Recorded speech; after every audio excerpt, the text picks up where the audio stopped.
नांदेड़ जिले के बिलोली तालुका में अवैध रेत उत्खनन और परिवहन का मुद्दा अब गर्मा गया है।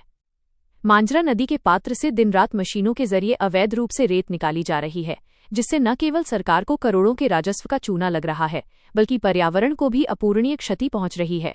इस गंभीर स्थिति को देखते हुए महाराष्ट्र राज्य लोकशाही पत्रकार संघ ने जिला कलेक्टर को ज्ञापन सौंपकर दोषियों पर सख्त कार्रवाई की मांग की है।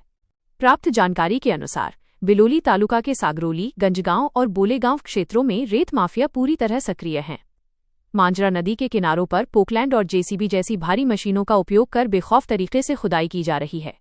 स्थानीय नागरिकों का आरोप है कि अवैध खनन का ये खेल प्रशासन की नाक के नीचे चल रहा है, लेकिन तहसील प्रशासन इस ओर से आंखें मूंदे बैठा है।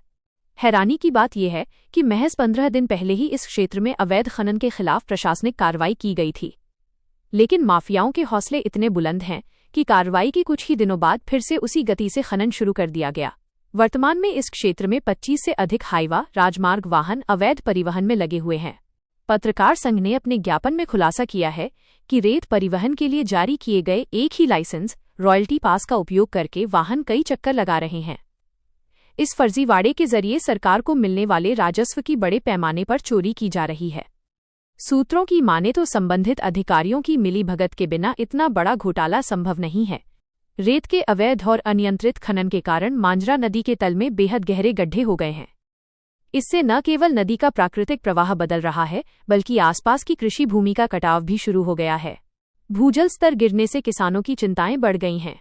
पारिस्थितिक संतुलन बिगड़ने से भविष्य में इस क्षेत्र को गंभीर जल संकट और पर्यावरणीय आपदा का सामना करना पड़ सकता है।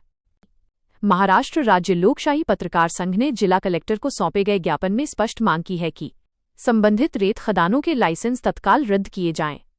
अवैध परिवहन में शामिल वाहनों और मशीनों को जब्त कर मालिकों पर आपराधिक मामले दर्ज हों।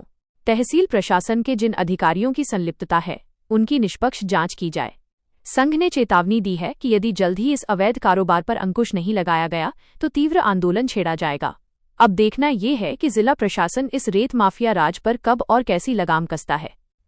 शहर और आसपास की हर ताज़ा खबर से अपडेट रहना चाहते हैं?